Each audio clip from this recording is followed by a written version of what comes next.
Hey, my friends, we will be right back to the show. But I have a question for you. Are you struggling with the impact of childhood trauma? Well, know that you're not alone. I'm here to let you know that I'm starting a brand new weekly coaching group that includes a year of life coaching, accountability, support, habit and goal setting, and more. I'm starting a waitlist for the group right now, and I'm only taking a handful of people.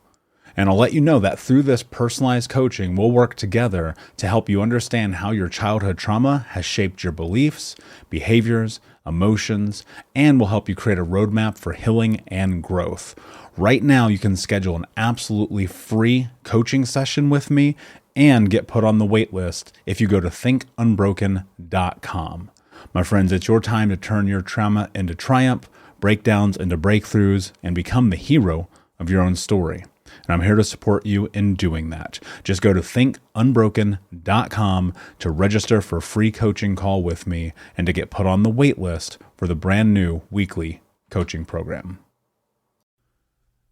We'll be right back to the show. But before we do, I want to tell you about today's sponsor, factormeals.com, where if you go to factormeals.com/unbroken50 and use the code unbroken50, you can get 50% off your first order. That's factormeals.com/unbroken50. If you're like me and you are a person who is busy trying to create a life, heal, work on their health, wealth, and relationships, and not to mention deal with the day-to-days of normal life, you do not have time to be going to the grocery store and trying to figure out what you're going to cook every single day of the week. In fact, one time I did the math and I realized I was spending over 15 hours a week at the grocery store and cooking. When I added Factor, I got to use that time for myself, for my family, for my friends, for my community, and for my business. And so if you're in the place where you need some more support in the kitchen, head to factormeals.com/unbroken50 and use the code unbroken50 to get 50% off. Hey, my friends, we will be right back to the show. But I have a question for you. Are you struggling with the impact of childhood trauma? Well, know that you're not alone. I'm here to let you know that I'm starting a brand new weekly coaching group that includes a year of life coaching, accountability, support, habit and goal setting, and more. I'm starting a waitlist for the group right now, and I'm only taking a handful of people. And I'll let you know that through this personalized coaching, we'll work together to help you understand how your childhood trauma has shaped your beliefs, behaviors, emotions, and will help you create a roadmap for healing and growth.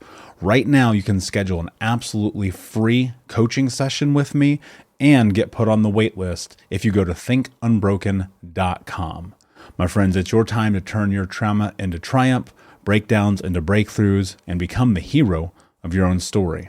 And I'm here to support you in doing that. Just go to thinkunbroken.com to register for a free coaching call with me and to get put on the wait list for the brand new weekly coaching program.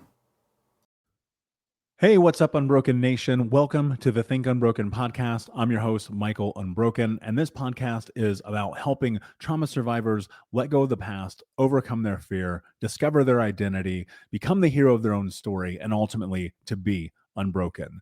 Our goal in company is to bring on guests and experts in the fields of mental, physical, and psychological health to help you overcome the past, to take back your power. And in this podcast, we are unedited and unfiltered, and we're going to give it to you real so that you can start to create massive change in your life. If you're curious about learning more outside the podcast, you can get a free copy of my book, Think Unbroken, at book.thinkunbroken.com. That's book.thinkunbroken.com, where you can get a copy of my #1 best-selling book, Think Unbroken: Understanding and Overcoming Childhood Trauma. The most important thing that you can ever do, my friends, is show up for yourself, and that's where you are today. And I appreciate you. I have massive gratitude for you. And without further ado, let's get into the show. Hey, what's up, Unbroken Nation? Hope that you're doing well wherever you are in the world today. I'm very excited to be back with you with another episode with my guest, Michelle Chalfant, who is a licensed therapist, holistic life coach, author, podcaster, and developer of Gestalt Chair, a transformational model of self-realization. Michelle, my friend, how are you today? What is going on in your world?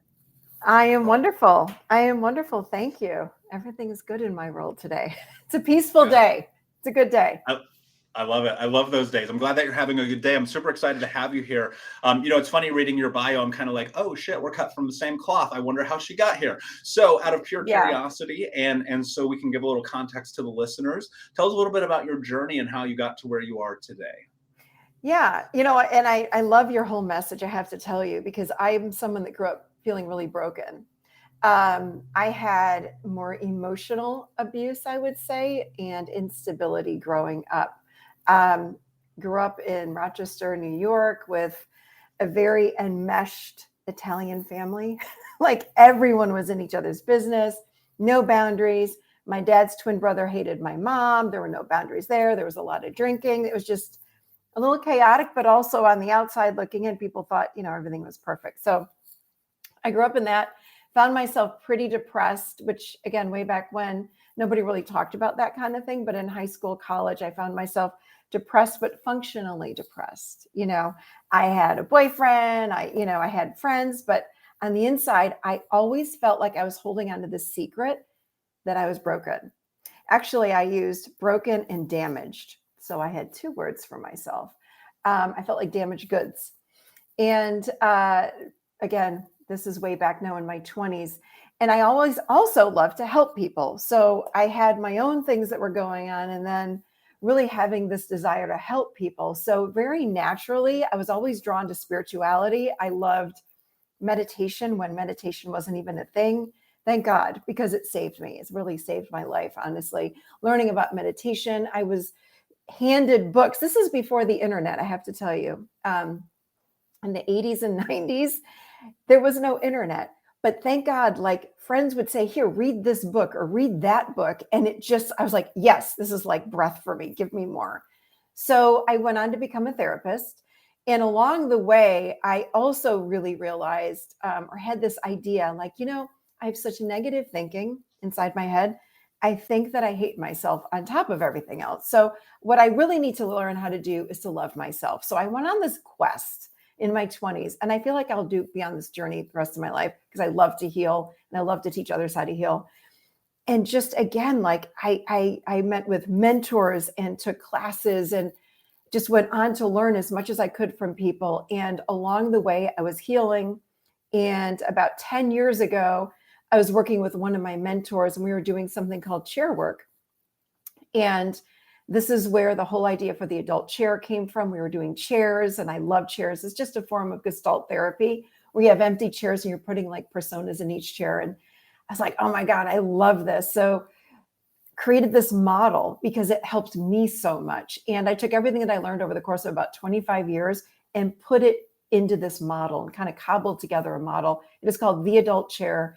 I teach people how to live in the healthiest versions of themselves, emotionally speaking, because that's what I find that so many of us, there's no toolbox. Like, how do you do it? The Adult Chair teaches people how you do that.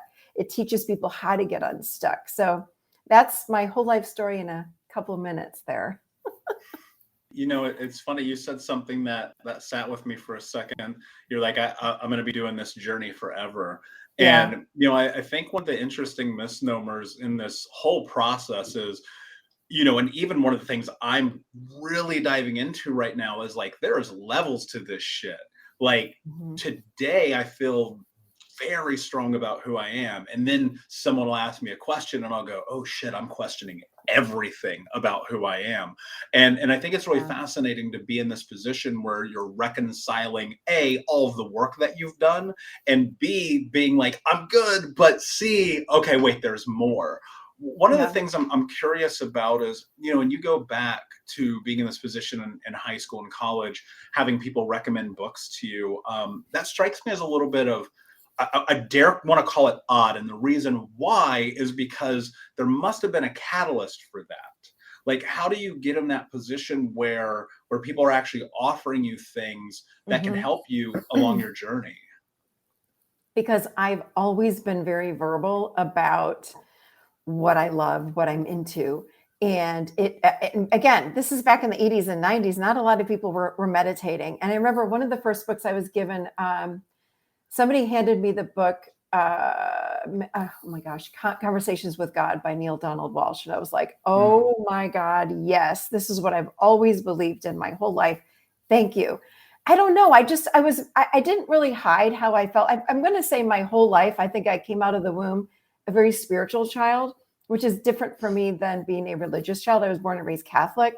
But it wasn't about being Catholic. It was like, I knew there was something greater than me out there somewhere. And I felt that thing inside of me. That to me is being spiritual. And that thing was guiding me. And that thing gave me hope all the time. And again, this is not like a religious kind of thing. It drove me. So I was able to speak out loud about always how I was feeling. I was very verbal about my feelings, my emotions. So people would hand me books. They would invite me to classes. I mean, I remember someone said, come to this past life regression therapy thing with me. I was like, okay, let's do that. Like anything out of the norm. And way back when people called it new agey, which is pretty common now, I was doing it. I was going to yoga. Nobody really did yoga way back when. Now everybody does yoga. Way back then I was up for anything. It was like people would seek me out. It was very strange, but it just happened. So thank God, because it's such a big part of who I am. Do you think that some of that comes from being in the family system that it's like everybody's up in anybody's shit anyway? So like, or is it just natively a part of who you are? It's just who I am. I mean, people today will be like, I can't believe you said that out loud to everybody. Like on my podcast and when I do like a live event, I'll tell everyone my whole story. I'll tell you any detail you want. I don't care. Like, it's just who I am. And I realize actually, since having a platform now in telling that story, how it helps so many other people. And I realized, like, I wish I had heard that when I was in my 20s. I would have felt less alone. I would have felt like I wasn't so broken, because when you get in a group of people and you tell your story, other people go, oh, me too. Wait, that happened to me. Oh, wait, that sounds like my family. You know, and it's like, all of a sudden you don't feel like you're so broken, you're so alone. So, yeah. Yeah. Do you feel like that's often to your own benefit or detriment to be able to be that open? And the reason that I ask you that is because so many people who just feel like they're carrying the weight of this all by themselves, whatever that might be for them. And I think that in my own experience, stepping into vulnerability is everything, because it does remove that barrier of aloneness. But at the same time, there are sometimes ramifications in that. So I guess it's two parts. One, do you feel like it's beneficial or detrimental? And B, how do you reconcile, like, am I doing the right thing for the right reason by sharing this story? Yeah, I do feel like it's a good thing, because again, I feel like my mission here on this planet is to help people to transform. That is why I'm here. It's been inside of me since I was a little kid. I feel this just passion for helping others. My work does not feel like work. It feels like play to me. Like I get so much joy out of what I do. So sharing my story feels beneficial because I know it's helping others. The thing that was a detriment for me was that when I used to have a private practice, because I'm a therapist and a life coach as well, I was also codependent. And I would carry the weight of my clients with me. So that's when it was hard. And of course, I wouldn't share to my clients on an individual basis, but that's when it was harder for me, I should say, when I was codependent and I would worry about my clients and I would carry all that with me. But as far as sharing my story, I really, really feel like it only helps people.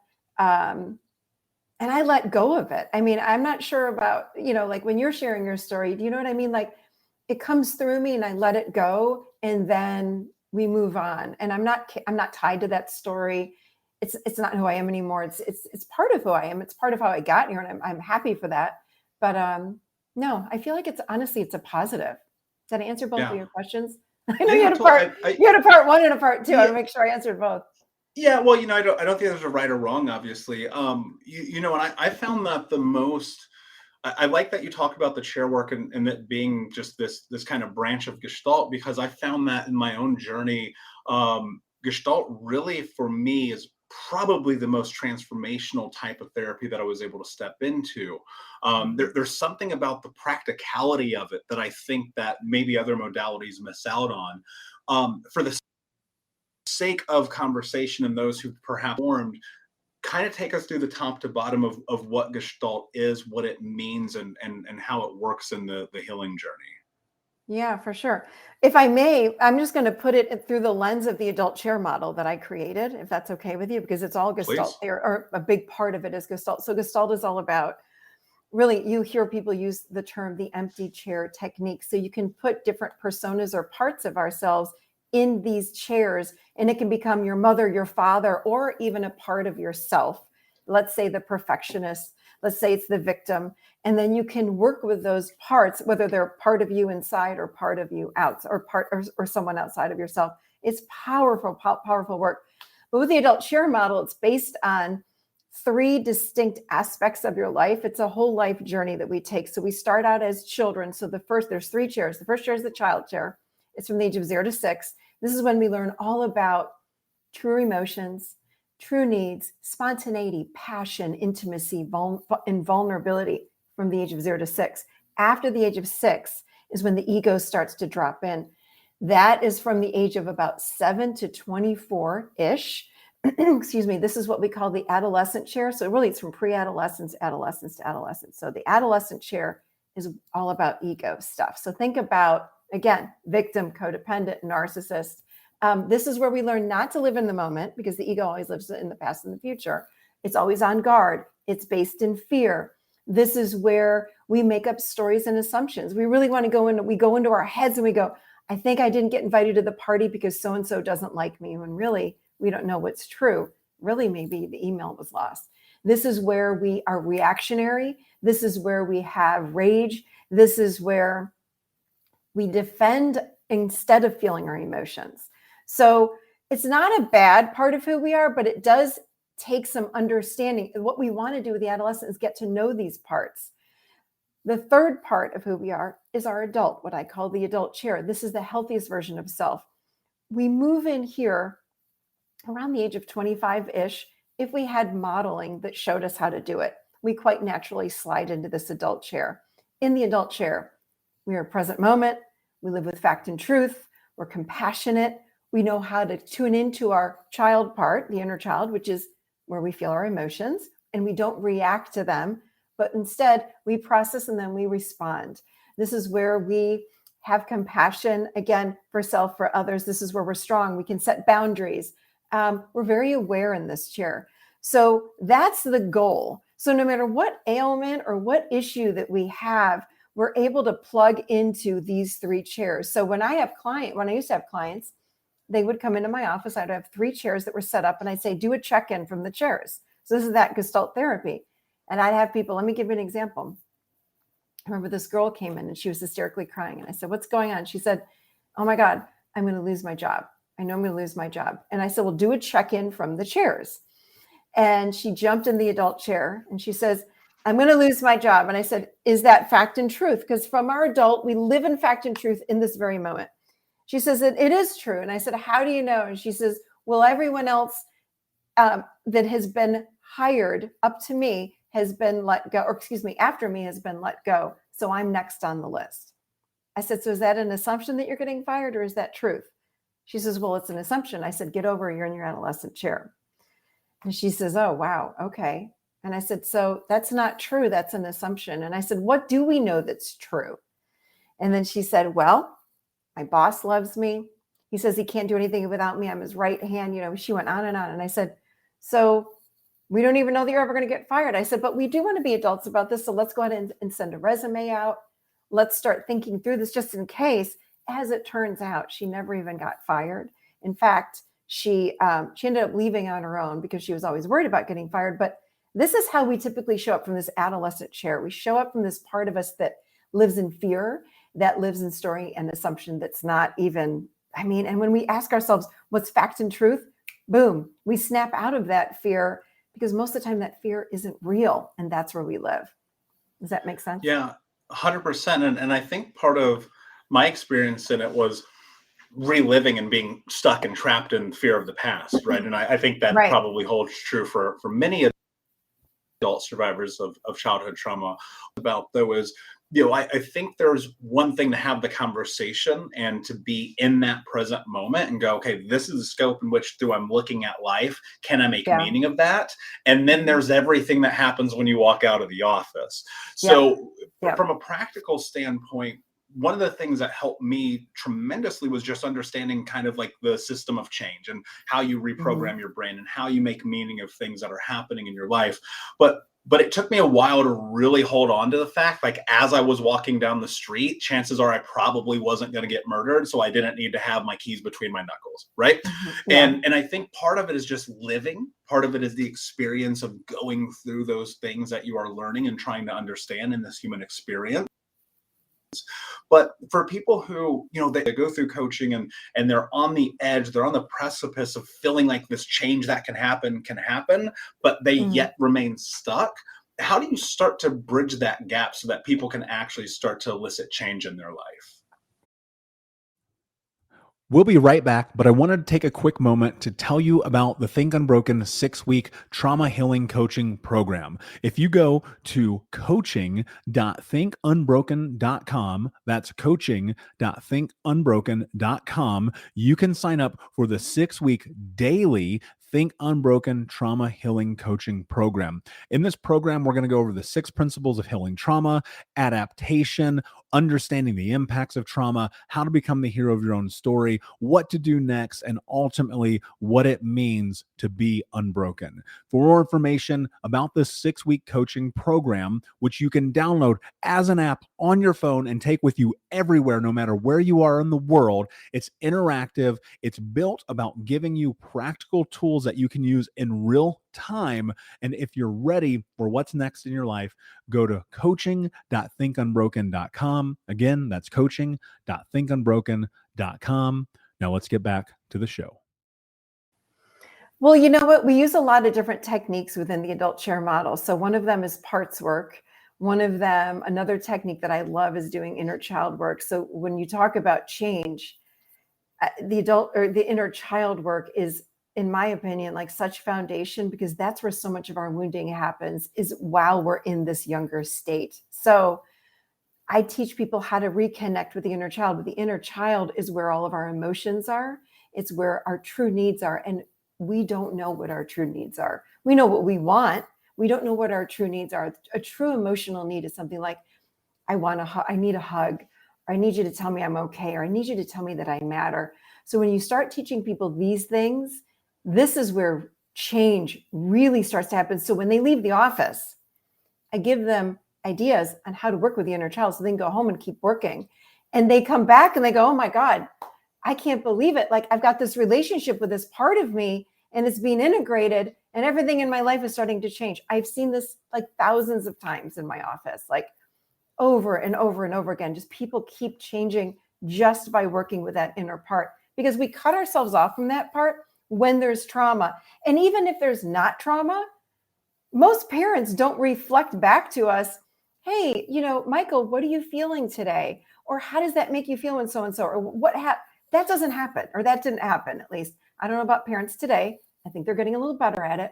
But that needed to happen for us when we were growing up. So we have to learn how to reparent ourselves now. And that's how we'd start this change and continue the change when they're not in an office and when they're on their own at home. One of the more fascinating aspects of my journey was recognizing and understanding how dissociated I was, and connecting that to being 4, 8, 12, 15 years old, and saying I literally learned how to turn off and understand that was an autonomic response to the stimulus that was in my life, and it was a parameter of safety that needed to happen in order for me to probably make it to this moment. But tapping into the inner child part of myself was arguably more difficult than most other things, because the only thing I ever wanted to do when I was a kid was be a grown-up. Right. And so there was this big disconnect. It took me a long time. And I think I'll always be working on connecting that a little bit deeper.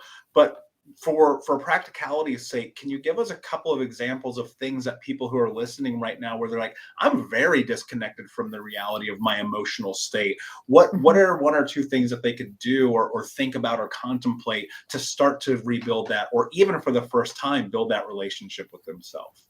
I love that. That's a great question. The thing is like you said, disassociation happens with so many of us. And what we need to do is to learn how to become present with ourselves, sitting quietly, feet on the ground, and just noticing your feet are on the ground taking some deep breaths, closing your eyes and noticing what do I feel in my body? So instead of going after emotions, and I've had people that sit with me and they're like, I don't know what I'm feeling. I'm all stressed out. No. It's okay. We want to take this slow because so many of us don't know how to feel our emotions, but you do know possibly how to feel something going on in the body. And when you close your eyes and you've got your feet on the ground, you're taking some slow, deep breaths, bringing yourself into the moment, and you look at what's going on in the body with curiosity, which means you might feel a teeny tiny tightness in your stomach. And I mean tiny. You might feel a tiny little tightness in your throat. So be with that.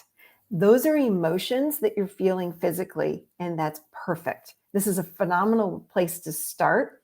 And you don't go at it like you're tackling the emotion. You're looking at it with curiosity, like, gosh, am I feeling anything?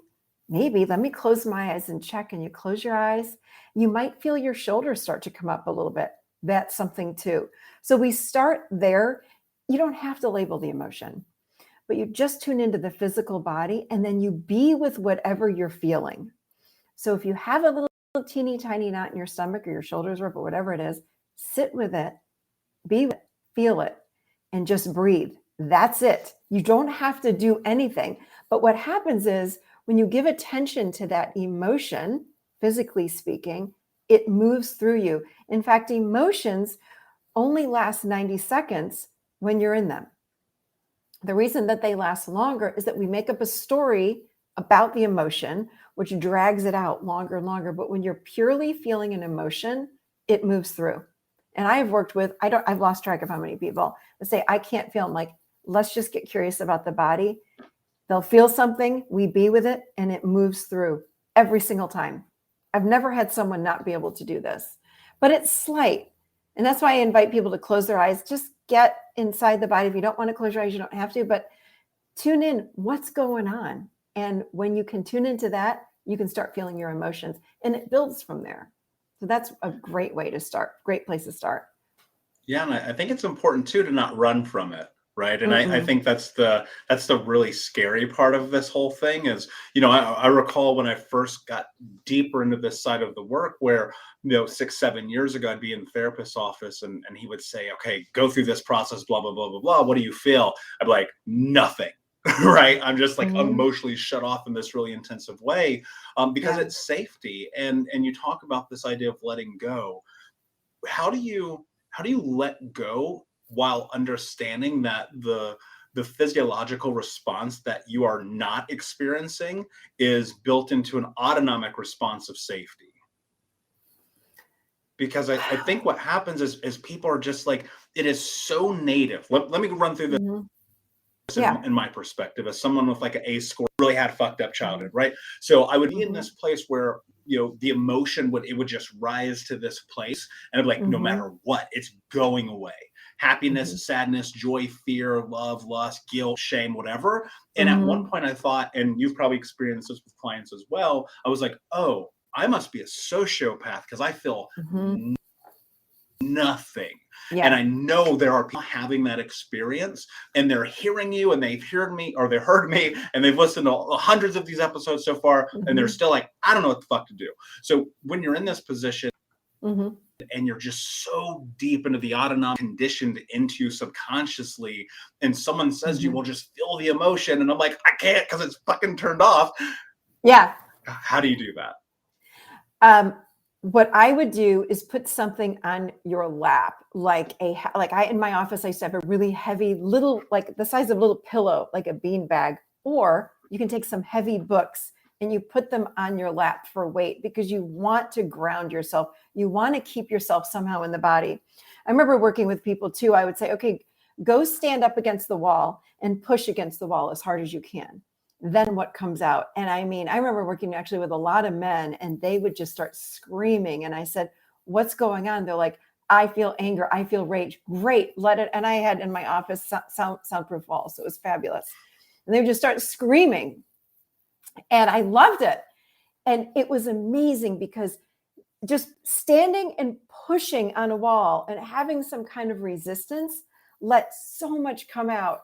And underneath, again, that anger, that rage, that defense, it was a defense, and thank God it was there. They needed for it to be there when they were younger, but they didn't need it now. But underneath that, it was beautiful, like tears, sadness, like all of these other things that were underneath that anger and rage were protecting. So having weight or pushing on something is another way to help get these emotions up and out and through. Another thing is, you can go outside, you can chop wood, you can go outside, or go in your room and punch a pillow. Do something physical to start getting the energy moving. Understand that emotions are just energy. They're just energy. And we want to get that energy to move, not just move, but we want you to sense it. So if you're physically doing something like punching a pillow, screaming into a pillow, something like that, in the moment after is when you are then your muscles start to loosen, then the emotion can start coming up. And again, it might not be an emotion. It might be that tightness in your stomach. It might be the tightness in your chest. So those are 2 or 3 different things that you can do. Yeah, I love it. And there's something, and I don't know if you'll agree, but in my journey, and obviously in being in your own journey, there's a sense of freedom that comes with that yeah. Letting go is, the analogy I like to use, it's carrying a backpack full of bricks with you until you decide not to carry them any longer. And I often get pushback, and so I'm really curious about your thoughts on this from people when I talk about the idea that to a certain extent, like there's choice that you are making and whether or not you are in your stuckness. And so I recognize, and again, it's not to say there are not biological markers that may be indicative that I'm wrong. I'm not saying that's not the truth, but I also think about the reality that you can be taking action in your life. There are things that you can do. There are movements that you can make. How important do you think is decision making and follow through us? Are you saying the decision making to change, shift, or grow or transform? Is that what you're talking about? Yeah, absolutely. Yeah, I think it's really important. You have to decide, I'm ready and I'm ready to move forward. But I want to say something about that too. Another thing I just want to point out is that in the adult chair model, we work with something called parts. And I really believe we have so many different parts of self. So even though you're looking at me, Michelle, and you, Michael, it's one of us, but really we're a cast of thousands on the inside. We have the perfectionist, the rager. We all have all the same parts. Some of them are more dominant than other parts. So we have parts, though, that protect us. So again, with me, I was a disassociator as well. I didn't want to feel anything. I was like, I'm out. So you might want to also get in touch with that part that is blocking from feeling those emotions or blocking from moving forward. So if you're visual, you close your eyes and you say, am I ready to move forward? What's blocking me? Close your eyes. Is it a brick wall? Is it a cement wall? Is it a person standing there? What's going on? And I love to invite my clients to write about it, to talk about, like, who is it? What's in the way? What does that part of you need to know? Well, it needs to know that I'm okay as I move forward and nothing bad's going to happen. Because here's the thing. These parts that are blocking us are more than likely from a long time ago when we had that trauma. So they're there for a good reason. But what we want to do is get in touch with that part, talk to that part. You can write it down. If you're not a visual person, you might hear words.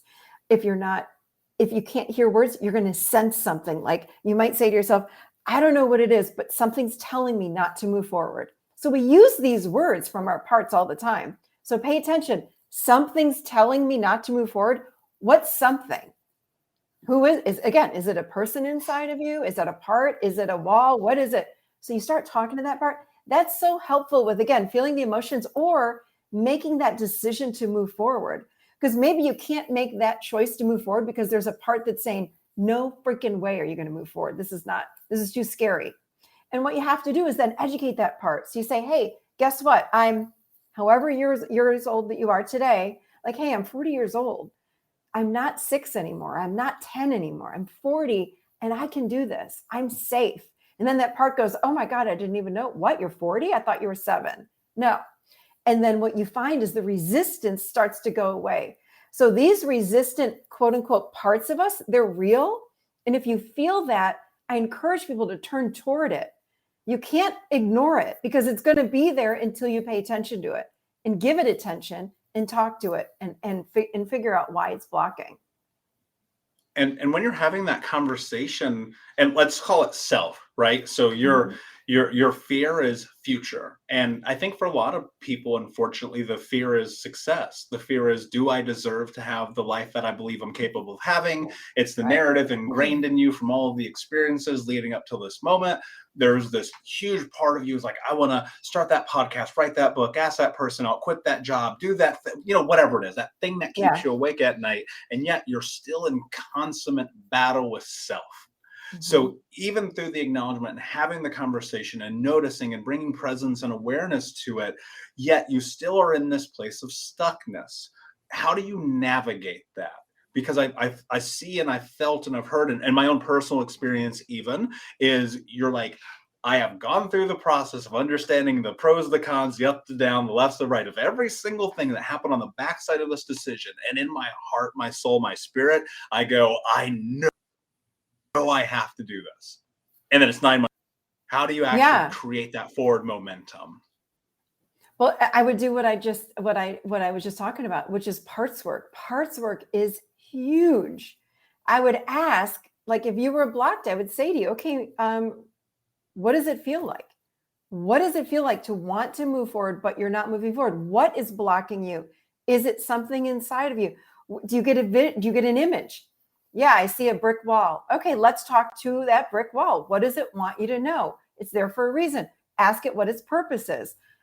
These are the questions. You ask the parts, what is your purpose? And more than likely it's there to protect you. And then you let it know how old you are, and which is like a re-education to this part. And then that part goes, oh, wow. Oh my God. You're what? You're 40, you're 50, you're what? Oh my gosh, I didn't even know. Yeah, I'm telling you, this work with parts transforms people. It helps them to get unstuck and helps them to move forward. You have to turn toward that part of you, though, that's in the way, versus trying to just dialogue with yourself. Like, I'm just going to push forward. Think about like New Year's Day. Everyone goes, I'm going to lose, I want to get in shape. I'm going to do this and that. It's bullshit. It doesn't ever happen, right? Because there's a part of you that's stuck in the past, just like you're saying. There's a part, it's like we're living with unconsciousness. We've got to become conscious. We've got to start talking to these parts that are in the way. We got to get like the whole team on board, and then we can move forward. We've got a lot of parts inside of us that actually are wanting us to do good and to be good, but it sounds crazy, but we don't live very consciously. We live mostly unconscious. We're like, we get up every day, we do the same thing, and then we get up the next day and we're doing the same exact thing. It's like, wait, I need to make a new conscious choice for my day. Today, I'm going to, whatever it might be, write a book, like you said, go to the gym, lose weight, gain weight, whatever it might be. And then you have to go inside of your body. What does that feel like? Yuck, I'm tight. It doesn't feel right. My chest is sore. I don't want to do it. I love to journal. Write it down. What is it about not moving forward and writing that book? What is blocking you? What's inside?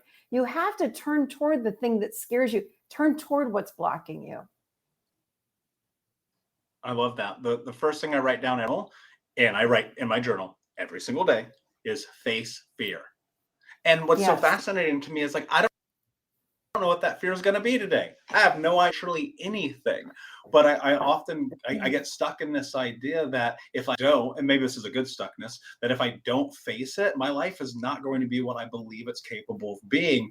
And that fear, I have found 99% of the time, it's when I face it, my life is actually better, right? It is actually right there. And I want people to understand like the reality about life, and I'm sure that you may agree, I won't put words in your mouth, but I think the reality about life is like facing the fear often brings out positive. It's like right there just waiting for you. And the fear of success we have, the weight of the past, all the bullshit narratives instilled into us from other people, like when you start to release yourself from that, you go for it. Like it's the old adage, burn the boats to take the island. At some point, Yeah. you got to commit. You just got to be in this. When you're in this, what do you think? I want to get personal with you for a moment because I think it matters. Mhm. What do you think is one of the greatest commitments that you have made that has made a dramatic and noticeable difference in your life in this healing journey? Boy, that's a great question. I'm going to say, it's interesting what you just said. I'm going to say that it wasn't just one thing. What's coming to me are all the times when I wanted to quit and I just kept going. I mean, I've had some shitty things happen in my life, like in my career, all these different things. I'm like, but I'm just going to keep going anyway. I'm just going to keep getting up and I'm just going to keep walking. It's a mindset almost versus one thing. And there have been times, I'm telling you, I wanted to walk away from everything. I'm like, nope, I'm going to do it for one more day and let's see what happens. And then one more day and then one more day. I can't even think about 10 years out or 5 years out, but I'm like, I'm going to get up and I'm just going to keep going. I don't know what tomorrow's going to hold. I don't know what today's going to hold, but I'm going to commit to myself. I'm just going to keep going. So for me, I'd have to say that was, I'm thinking about a lot of things that happened over my life. Like it just wasn't one thing. I just kept going. Because let me tell you what, when I was younger, suicide, that was a thought that I had. There's no doubt about it. I was like, I'm so depressed. I'm just going to end this all today. It's going to be a lot easier just to off myself. I'm out. And I would say, or do I just take one more day and I just keep going? One more day. Let me make it through today and let's see if tomorrow's any different. And I would keep going. But that was when I was younger, before I had a business. Now I have a business. I don't have those thoughts anymore. But there have been times in my business even when, a marketing company completely screwed me. I lost so much money and I was like, I'm out, I'm done. I'm like, no, I'm not. I'm going to keep going just one more day. So yeah, I guess it's a mindset for me. It wasn't just one thing. It was so many things.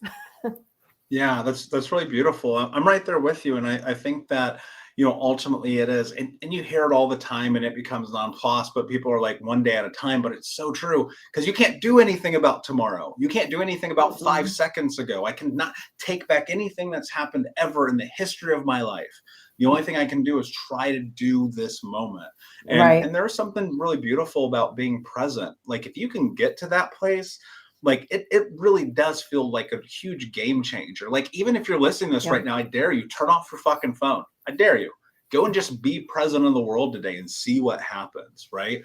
I love this conversation, Michelle. I could literally talk to you all day. I think there's levels, again, that we could get into with this. But before I ask you my last question, can you tell everybody where they can find you? Yep. They just go to theadultchair.com. That's it. There's the podcast and everything else I do is right there at theadultchair.com. Awesome. Amazing. And obviously we'll put the links in the show notes and all of those things. My last question for you, my friend, and I think that you'll like this one, is what does it mean to you to be unbroken? Ooh, to live authentically. For sure. To live out loud and not be afraid and authentic. Like to me, authentic is vulnerable and letting the world see who I am. And that is living unbroken. Beautifully said, my friend. Thank you so much for being here. Unbroken Nation, thank you so much for listening. Please like, subscribe, comment, share, tell a friend. Until next time, my friends, be unbroken. I'll see ya. Unbroken Nation, hope that you just got a tremendous amount of value from today's episode. I want to know what you think. Please do me a favor and review, rate, and share the episode with 3 friends on social media today. It would mean the world if you did, because ultimately at the end of the day, creating community and connection is how we heal generational trauma in the world. And I need your help to do that, Unbroken Nation. So if you're on iTunes or Spotify or wherever you are, please like, comment, share, review. I want to know not only what you like about the show, but how I can make the show better, how I can make this further about helping you on your healing journey. So do me a favor, and when you do, shoot me a screenshot of you making the review to my DM at Michael Unbroken on Instagram so that I can have a conversation with you, say hi, and more importantly, so I can share it with the Unbroken Nation. Thank you so much, my friend. Hey, my friends, we will be right back to the show, but I have a question for you. Are you struggling with the impact of childhood trauma? Well, know that you're not alone. I'm here to let you know that I'm starting a brand new weekly coaching group that includes a year of live coaching, accountability, support, habit and goal setting, and more. I'm starting a waitlist for the group right now, and I'm only taking a handful of people. And I'll let you know that through this personalized coaching, we'll work together to help you understand how your childhood trauma has shaped your beliefs, behaviors, emotions, and will help you create a roadmap for healing and growth. Right now, you can schedule an absolutely free coaching session with me and get put on the wait list if you go to thinkunbroken.com. My friends, it's your time to turn your trauma into triumph, breakdowns into breakthroughs, and become the hero of your own story. And I'm here to support you in doing that. Just go to thinkunbroken.com to register for a free coaching call with me and to get put on the wait list for the brand new weekly coaching program. Doctors take Field of Greens for their own health. Here's Dr. Ryan Green to explain. We're like you, too much fast food and not enough exercise. That's why I take Field of Greens. The fruits and vegetables in Field of Greens support my heart, lungs, kidneys, and metabolism for weight loss. And Field of Greens promises your doctor will notice your improved health or your money back. Get 15% off with promo code HEALTH at fieldofgreens.com. That's promo code HEALTH at fieldofgreens.com. Product is not intended to diagnose, treat, cure, or prevent any disease.